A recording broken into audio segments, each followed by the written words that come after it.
Cannon Group presents a Golan Globus production of a Francis Ford Coppola and George Lucas presentation, a new film from the director of Powaqqatsi, Godfrey Reggio, in collaboration with Philip Glass.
Hello everyone, welcome to this meeting with Maestro Philip Glass. It's an honor having you here. Thank you so much for being with us. Happy to be here, thank you. Oh. So we started with this trailer from Powaqqatsi, which we opened the festival with, because I think we should start talking about composing for film, because normally as a composer, you come into the picture rather late, right? The film is almost finished, and you ask, we need some music here and there.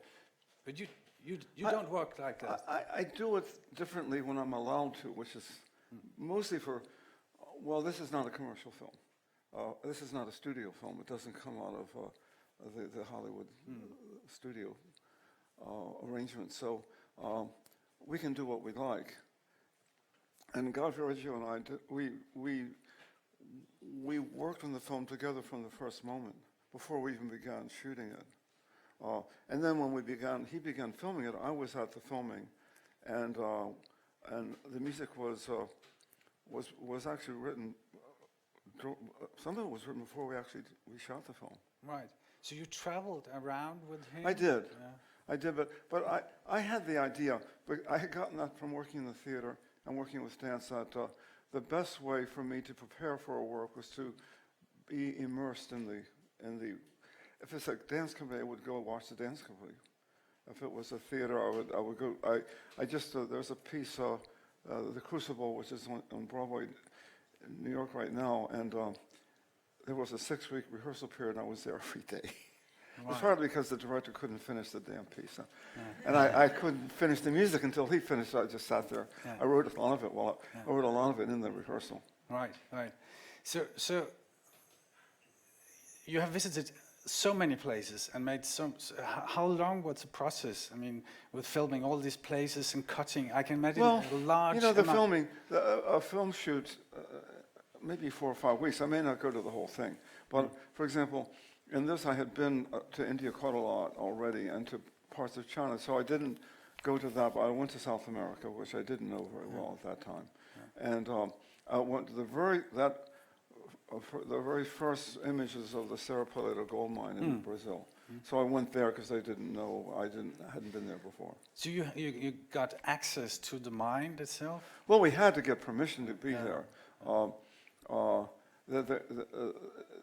It's an open open mine, which means it's not underground. It's basically they're digging the dirt from top down, and the dirt is then washed, and the gold remains. You know, there's a sluice that the water goes through the dirt, and then what's left is the gold. So it's done that way. Right. So that, there were 8,000 people working in that mine. By the way, they were all. It's a cooperativa. It's a cooperative. So everyone who worked in the mine was actually part owner of the mine. Owners, and when you watch it, you say, they look like slaves. And of course, they are slaves. Yeah. And they're there for the gold. Right. It was very interesting to be there. We stayed there for 3 or 4 days. Right. So.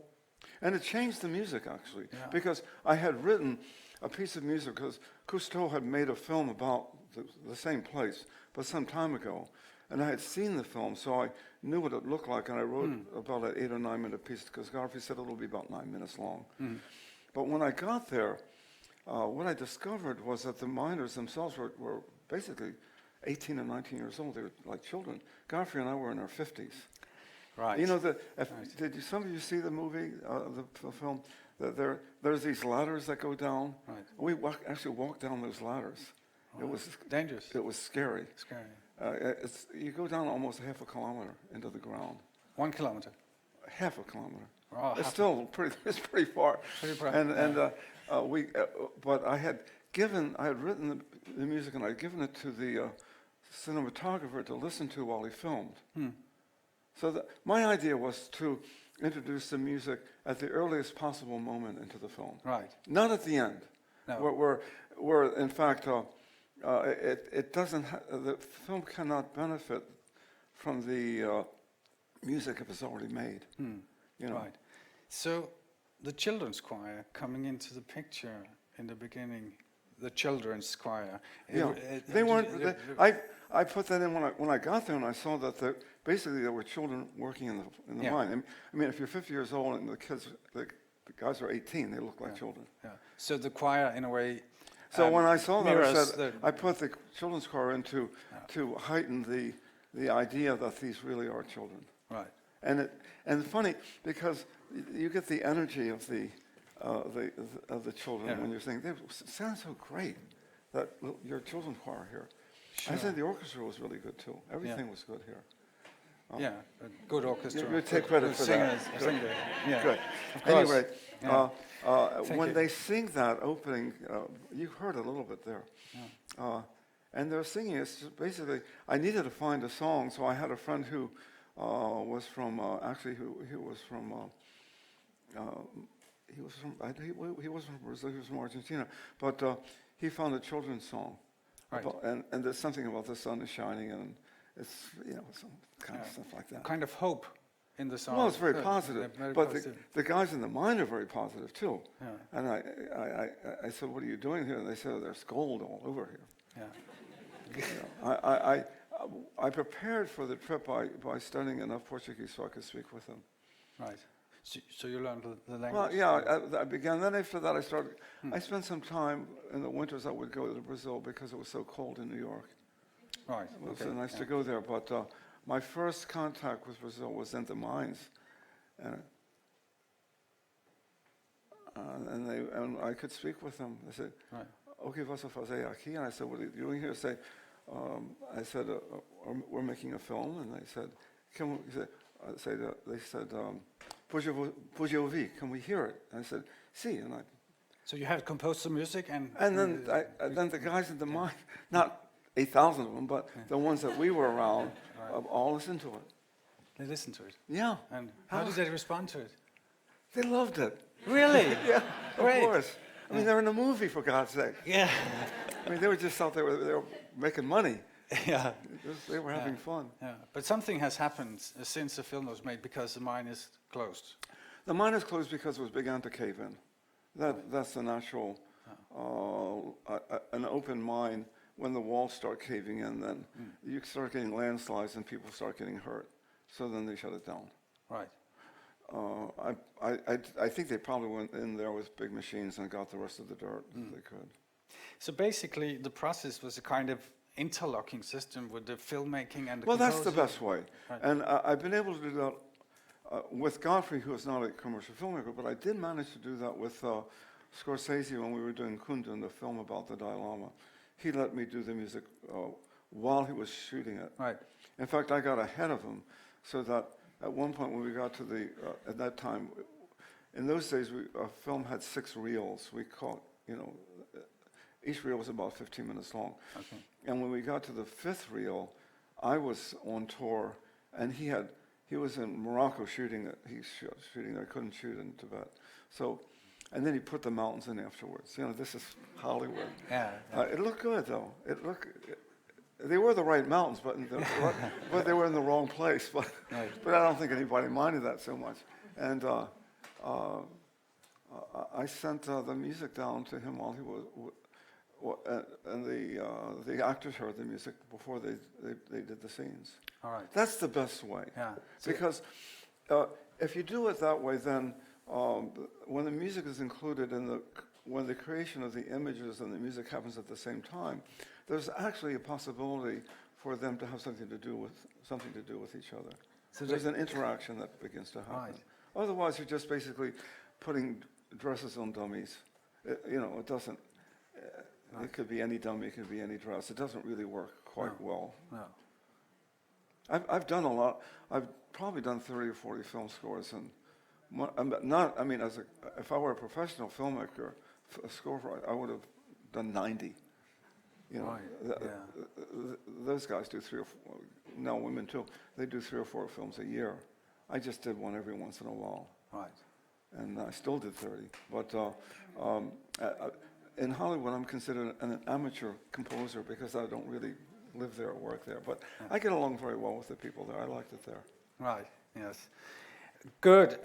So much for the film. And my idea to introduce this cross art talking and speaking, discussing is that this has been the idea from the very beginning. You said to me the other day that you were about 20 and you said, I ask myself, what do they want? What is needed? And No, I didn't. I asked who wants the music. who wants the music? That's not the same. Yeah, that's a little bit different. A little bit different. But often you see composers writing music, waiting for... Well, I didn't do that. No. So I was a student at the music school, and I found out there was a dance company there. All the dancers were in music. Then I began writing music for them, and I began writing music for small theater companies. They want music. Free, of course. Almost free. I mean, I got my first thing, I think I did Scapin by Moher. It was done in the McCarter Theater in Princeton, New Jersey. And I got paid $25, and I had to actually pay for the recording out of that, too. Right. I mean, I practically paid them to do it. Okay. But it was my first theater piece, and I was very anxious to do it. Right. So the first places that your music was played was more or less the galleries, right? Because the concerts... we weren't... I didn't play in a concert hall practically until 75 or 76. We weren't allowed there because they said the music was too loud and the paint would be peeling off the walls. Right. It wasn't that loud. No. But still...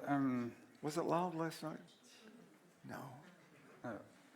It was a big rock and roll, like... It didn't shake the place up too much. No. So you helped each other. You got help from quite famous persons in the visual art because... Well, the support came mainly from painters. That's the interesting thing. And for not only just music companies, but dance company, Merce Cunningham Company, was pretty much supported by Bob Rauschenberg. Right. He would. So Rauschenberg did. He would sell a painting, and then they would go on a tour. All right. So. And that was when the paintings weren't even selling for that much, but they could still do the tour. Yeah. Saul LeWitt. He was very generous, particularly with composers, but he had a very curious idea. He would buy a score from you. Well, of course, I was very happy to sell the scores. No one seemed to think they were worth anything anyway. I mean, I had copies of it. And all those scores that ended up, my early scores ended up in a museum in Connecticut. Okay. The Hartford Athenaeum Museum. He basically, he had a standard, this was, we're talking about the 70s now. You could sell a score for $1,000. Well, $1,000 you could live for a couple months on that in those days. So that was, so he was one. And the other one, Richard Serra also was very generous in that way. So the people in the visual arts, they like to support dancers and theater and music. We all lived in the same area anyway. So we have the system of public funding here, and you can get the public money. You never have had the this public kind funding is I never got it anyway because I didn't. The way they do it in our country is that the people who give out the money have what they call guidelines. Yes. And you have to fit the guidelines. Well, that's kind of it's like backwards. I mean, why would I change my music to fit them? It seems to me that they should change the rules to fit me. But it didn't work that way. No. I never got a dime from them. But you have applied. What? You have applied for money. First 2 years I applied. That was in 71 and 72 I applied. And after that, the people who helped me with it said, Philip, you know we're not going to get the money. Do we really have to make the application? It takes so long. I said, forget it. So I never got a dime from them. No. Right. But I found out other way. I found out some other, and I tried to get other people to do this. I found out, for example, we have a what we call unemployment insurance. Do you have that here? When you lose a job, you're supported for a while. Yes. So the rule was that you had to have a company. So I started a company, and the people that you saw playing, they were all part of that company. And I signed them up for unemployment insurance. And if we did 10 concerts a year, I divided that into 20 checks. Right. And they were qualified, therefore, to get another 26 weeks paid for. And I didn't have to show it to any composers and musicians. It was legal. Yes. I just, I paid a small percentage of the money, maybe 3 or 4%. And it's basically an insurance policy that everybody who works pays into it.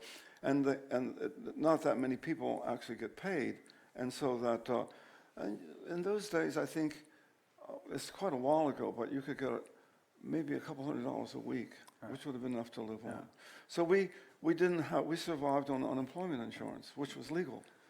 Yes. Now we're talking about money, maybe too much, but why? When we have, I like to talk about money. Yes. Art it's needs a big money. problem. It's a big problem. But when we had talked together several times, and you said, you said, I'm proud that I can hire these people and they can make a living of working for me. I tried to get the dance companies to do that too, because that's a perfect model for people who could use unemployment insurance. And they didn't want to do. I don't know why. I couldn't convince them to do it. And when I was working at the dance company, I said, do you know about the unemployment? And they said, oh, no, we don't get unemployment. You know, they smoke and eat yogurt, and I don't know what they do, but they don't.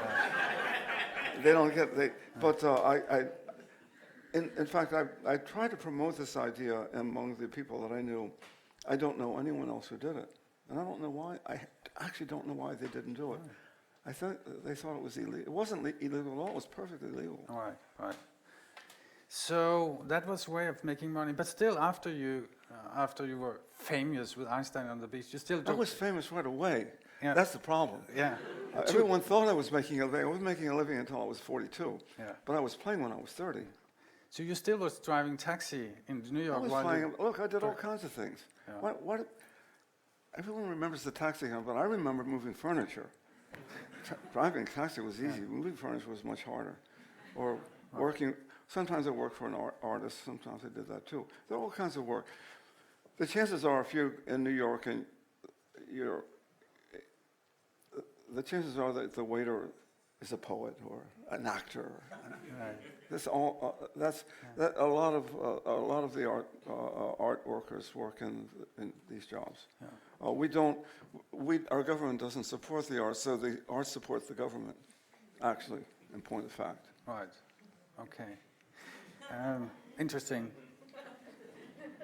So I sense you're very practical because from the beginning you are not played so much as Look, you are now, and Look, you the do most practical people I know are arts people because they every moment has to count.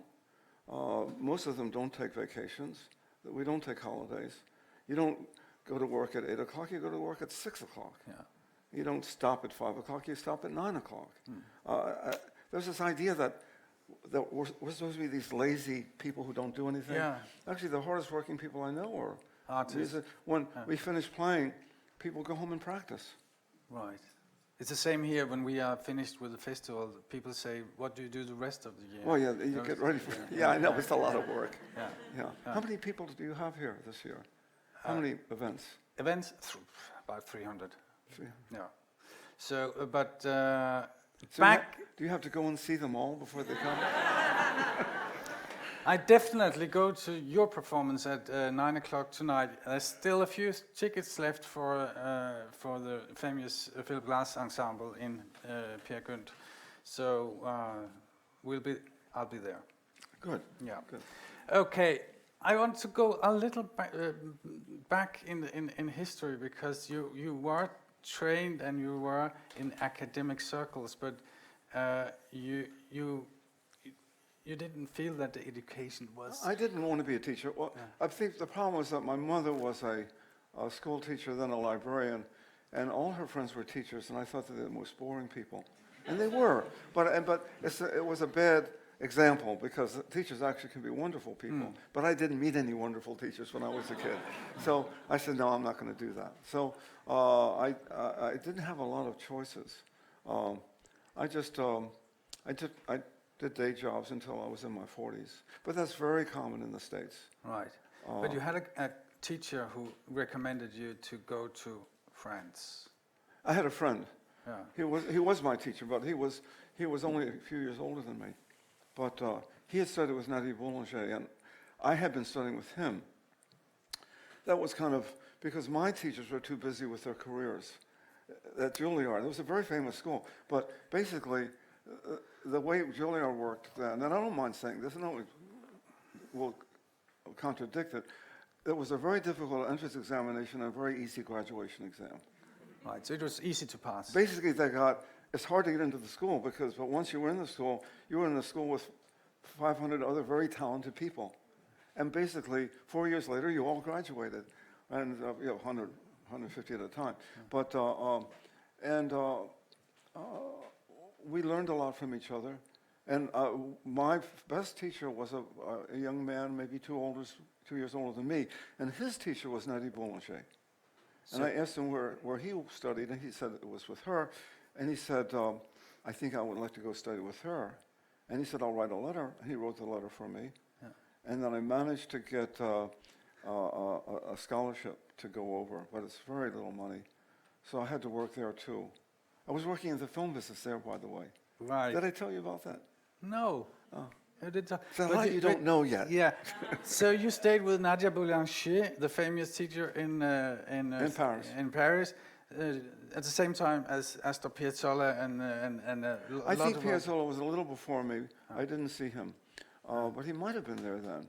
I mean, I took private lessons, as we all did, and then I had a group, there were 3 or 4 lessons a week with her. But I didn't meet him at that time. But there were, she had a big collection of people from abroad. Yeah. She was a wonderful teacher. Which kind of impact did she make? What did you learn from her? I learned the difference between style and technique. Now, let's not even go there right now, but that's a big, big topic. Right. And it was through her that I understood that every personal style is a special case of a larger technical knowledge that you have to have. And that without that background, you can't hope to have a personal style. And that's what I learned from her. Right. So she simply encouraged you to stay on the path that you... She was completely scary. Scary. And terrifying. Yeah. She gave me 6 or 8 hours of work to do every day. And plus I had to go see her. And I couldn't be late for my lessons, or she wouldn't even let me in the house. Right. She was very mean. And but she loved her students, but it was that way of teaching, which is to terrify the student into learning. Now, at the same time, I was working with Ravi Shankar, not exactly the same time, but I was his assistant. And he taught also, I was also studying with him, but I was employed by him too. I was copying the music down and stuff like that. Okay. And he taught through love, and she taught through fear. Right. And the fact is that in the end of the day, it comes about to the same thing. Right. Yeah. Right. The motivation, the point of the motivation is different, but the effect is the same. Right. So at that time you were influenced by Indian music, After that I went to India for a little while. Maybe I traveled overland. In those days you could go through Iraq and Afghanistan, and you could Pakistan, you could travel across. Yeah. And I went from Paris all the way to, went to New Delhi, and then I went up into the mountains. I spent that trip was about maybe 5 or 6 months, and then I went back to New York.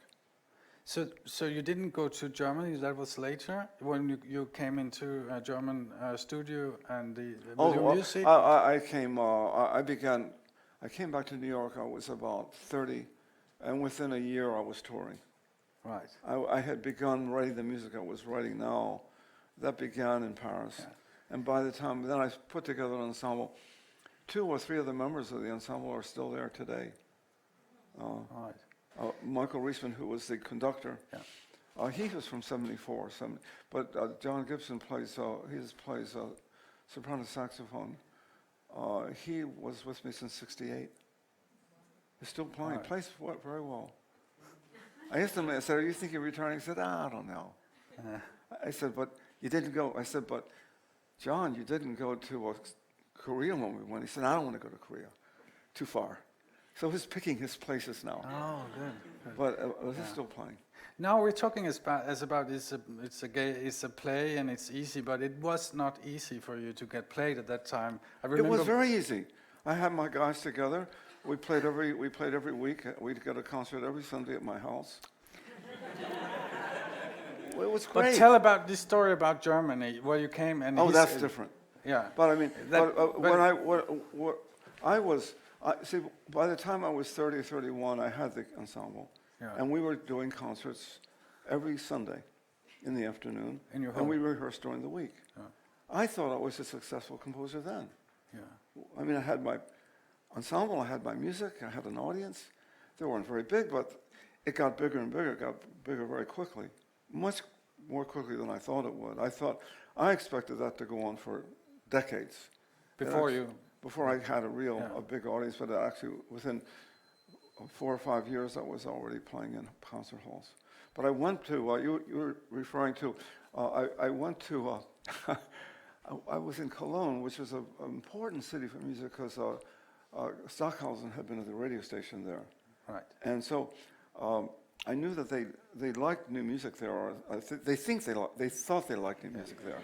But so I wasn't really testing them. I just said, I asked for an interview with somebody at the radio station, and I showed them a piece of music. I don't think we're playing it tonight. I think I showed them a piece called Music in Slow Motion, which, well, we're playing tonight a lot of music from the 70s and 80s.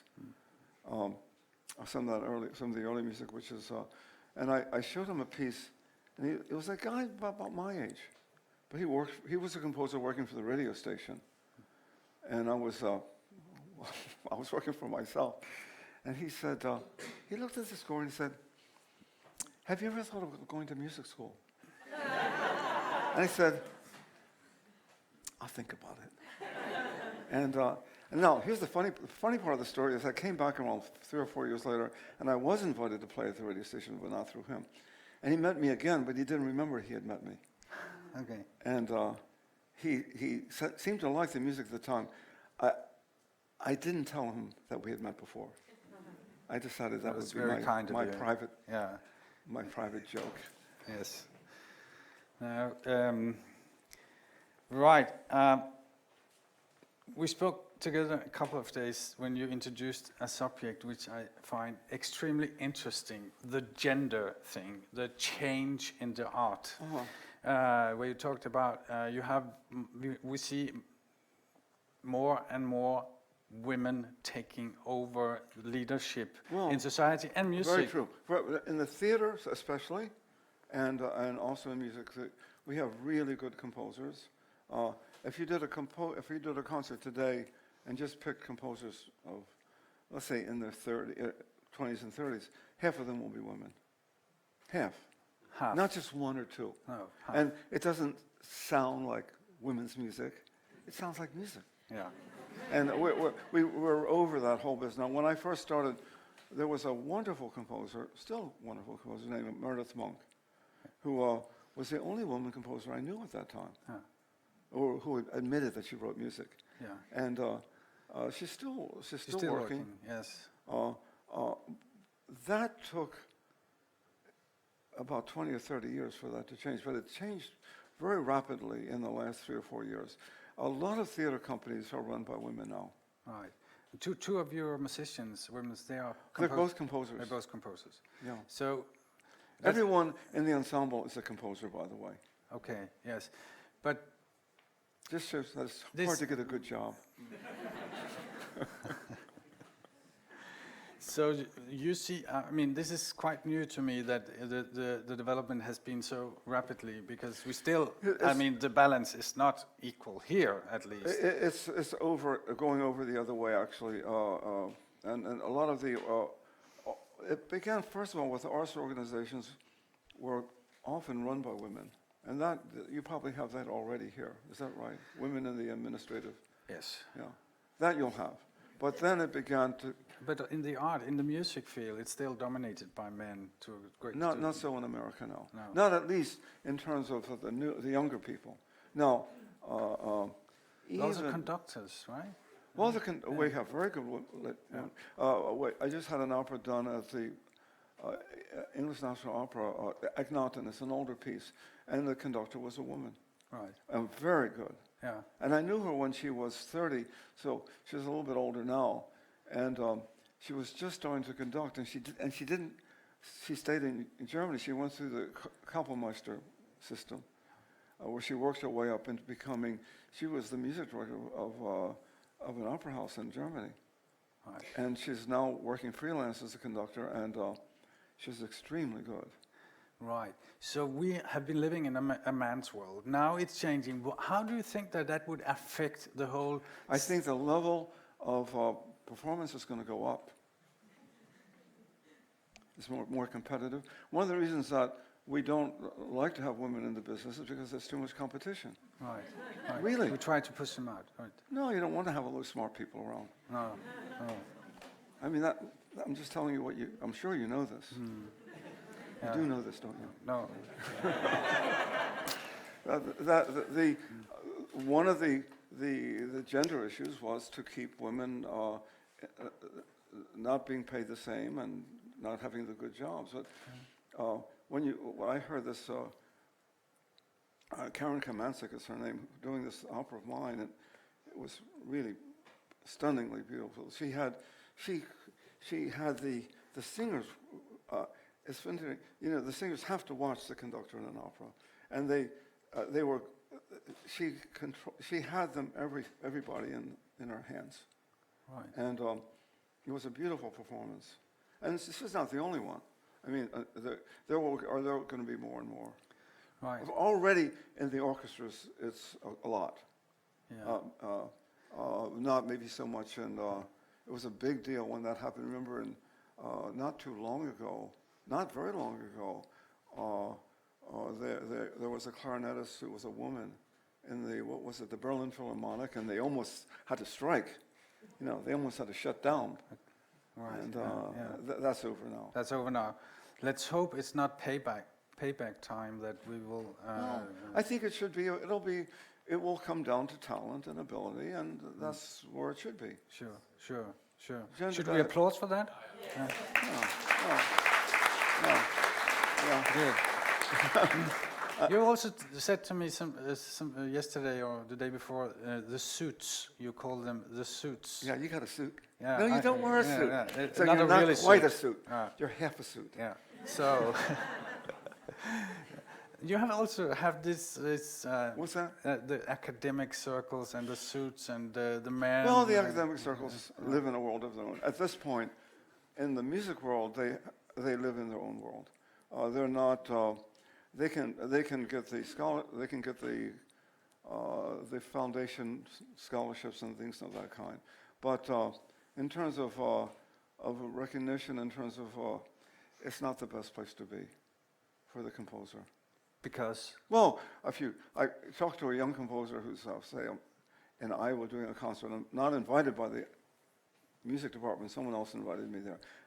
But there's a young composer taking me around and said, well, what are you doing? He said, well, I'm teaching counterpoint. He said, do you have time to write? He said, well, I have to teach 3 or 4 days a week, and then I have to do this and that. I said, I don't have that much time to write. I said, well, why are you doing this? He said, well, I need to get us paid every week. I said, oh, you must have a family. He said, no, but I'm going to have one. And it's just, I mean, a lot of people have the idea that living in a freelance, we call it freelance, that means that you don't have a regular job. I haven't had a regular job since I was 15 or 16. I mean, I didn't have regular jobs. I had jobs that I could, if I took a job, like moving furniture, it was so that I could go on a tour. I just didn't go out I just didn't move furniture that month. It was my own company. Right. I put an ad in the paper and people called up and moved the furniture. But if I was going on tour, I didn't work that month. I would go on tour and then I would come back from tour and then I had to make money to pay for the tour. That went on for a while, but the alternative of working in an academic environment for 6 or 8 months a year, no. I decided no.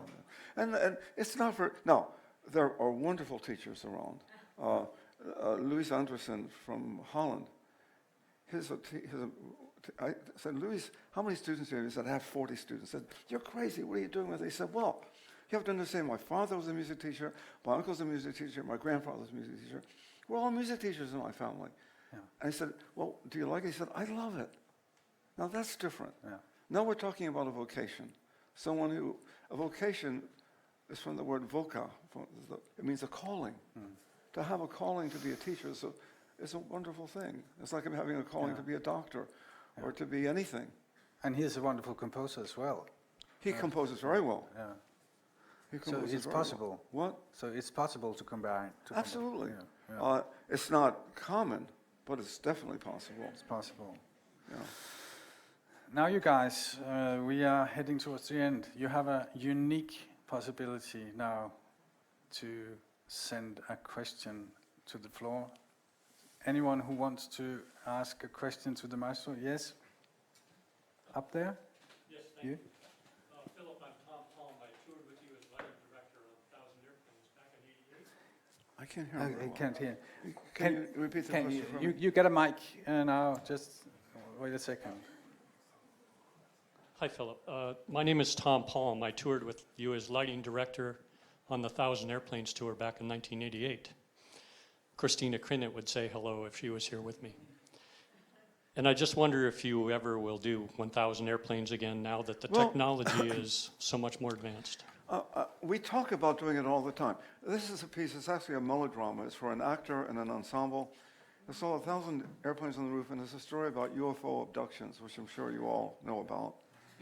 Well, probably you don't believe in them, but where we have the big sky in America, we see them all the time. So we know about UFOs, and I did a piece about UFOs. And it's for one actor and an ensemble. He tells a story of his abduction, being taken onto a spaceship. It was a very popular piece. I think we did 125 performances. Wow. We traveled all over with that, and it was so much fun to do. That piece is from the 80s, I think, isn't it? 88. 80 what? 88. 88, yeah, that could be. We talk about it all the time because I think it could be, there are these small theaters which I could take over in New York and maybe run it. I could run that show for 2 or 3 months, I'm sure. It's very, very popular in America. And it might be popular here if you actually saw UFOs. But if you don't see them, I don't know. This So is at a least live you have audience. one person in the audience who really like to see this piece again. There's a lot of fingers up. Could we get the mic up back to the gentleman raising his hand? Yes, hello. You did an album with music by David Bowie's Heroes album. I was wondering, that album for you, does that mean anything special to you since you choose We're going that to be, album? I did 2 symphonies with David's work. One was Low and one was Heroes. We're going to play part of Low tonight at the concert. It's a little bit older than the other pieces, newer, I should say, than the other pieces. I think the year before, yeah. But it wasn't on the program that you saw, but I saw it this morning when I was looking at the program. We put it in because we have percussion players with us, so we can play it. I knew David and Brian from when they were students at the Royal Academy of Art. I played there in maybe 1971. Now, art schools don't have auditoriums, but they have big lobbies or foyers, so that when you walk in, there's an open space. And I did a concert there, and I met them then at that time. And then maybe a few years later, David was playing at the Peppermint Lounge. Okay. And I met him then, and we got to know each other. And then I got the idea I think I wrote the symphony number 1 in maybe in 1991, and the other one maybe 3 years later. That's close to about that time. I wanted to do Dennis Davis asked me to do a symphony, and I had the idea of doing it. It was a very traditional thing where a composer takes themes from another composer's work and they work it into a new piece. There are, variations on the theme of Paganini and all this, and Haydn and all this stuff that goes on.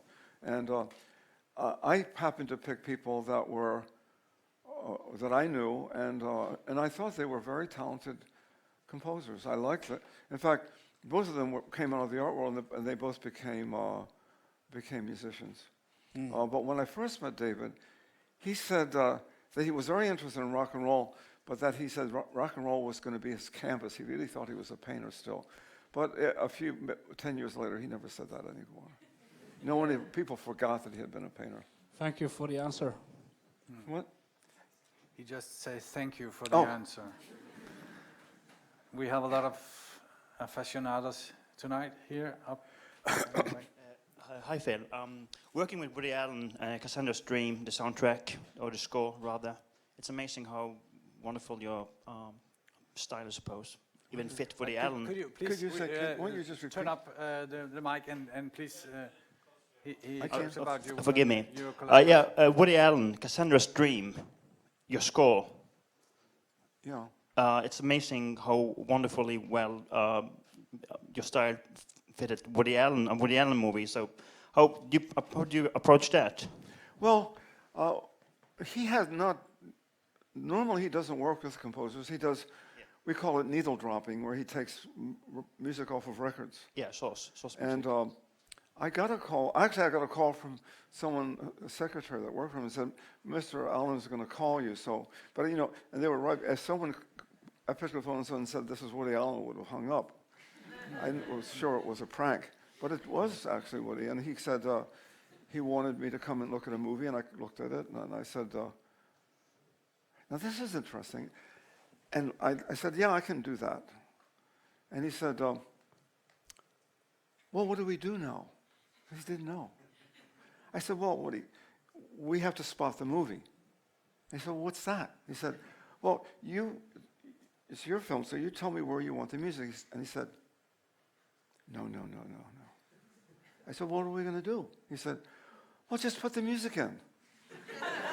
And I said, well, where does it go? He said, "Well, put it in where it goes." So he let me. He let me spot the whole movie. Now, in the course of the two things that happened. It's not one of his funny movies. It's one of his. I think 3 people die. All 3 main characters are dead by the end of the movie, in terrible ways. It's called Cassandra's Dream. If you want to, I like the movie myself, but it's not a funny movie. And so I thought, well, it's a real, and I didn't know what he would be like. So I said, well, I was going to test him. So the very first thing I did is I wrote an overture for the film that would go with the credits. And I thought I would make it kind of like a Rigoletto, you know, kind of really dark and mean. So I did that first thing, and I brought it up to the studio, and we looked at it together, and Woody said, wow, that's very dark. I said, oh, yes, it is very dark. He said, no, it's really very dark. I said, I know it's very dark. He said, well, I thought maybe we start a little more gently and get darker later. I said, well, if you do it this way, you can do this here and then put it at the end. And at the beginning, you won't know why it sounds like that, but at the end, you will. He said, well, I said, look, I'll write another piece for you. He said, no. Well, let me think about it. So we never talked about it again. And then maybe 6 weeks later, I was told that we had finished the music. And he had gone on tour with he has a band, a little jazz band he travels with. He goes out every December. December and January, and then he writes his film. He writes the film in the winter and spring, and he makes the film in the summertime, and he starts he does a film every year. That's his schedule. This is a very organized man. He does it exactly like that. And so so I went up to see it. He was gone already. Michael and I went to see the piece, and I didn't know what he had done with the opening, but sure enough, the opening, my Verdi overture was there, and at the end, it came at the end. So he did exactly what I wanted, and I was surprised. He never told me he was going to do it. We didn't talk very much about it. He said, well, what can I do to help? And I said, well, I'll play the cues for you as I get them done, but I'm not going to play it for the picture editor. I'm not interested in that. I want to know what you think. Because otherwise you go there and there's a picture editor there and they tell you what to do, and you never meet the filmmaker again. I said, I'm not going to do that. He said, okay. So I would go up there. I would do 3 or 4. There were maybe 25 cues in the whole thing. That means 25 little pieces of music that fit in. By the way, one place he said, there's no music there. I said, oh, I'll write another piece. He said, no, there's no music. I said, well, Woody, it's really easy. I'll have a piece for you tomorrow. He said, no, I don't want any music there. I said, oh, I found it. Okay, took it out. Then a couple of weeks later, I was there, and he said, we came to another piece. He said, is there music there? And I said, yes.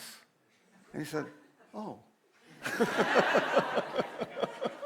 So I won one and I lost one. He didn't say hardly anything. I would play a piece, and we would look at it, and he would put his hand on my shoulder, and he'd whisper in my ear. He'd say, good. That's all he said. Yeah. He never discussed it with me. I see a lot of people who want to pose questions here, but I also see Jim waving his hand. Did they need me? Stop. I'll have to rehearse now. Yeah. You can meet this gentleman tonight at 9 o'clock in Per Gynt, and I am so proud of having you here. I'm happy to be here. It's wonderful. We had a good time 6 years ago, and we had an even better time this time. Everybody sounded great. The chorus is wonderful. Yes, and the orchestra is wonderful. Yeah. Yes. The Queen likes it too. Yes, yes. She even cried a little. She's going to tell you to bring me back. Yeah. Give him a warm hand. Thank you.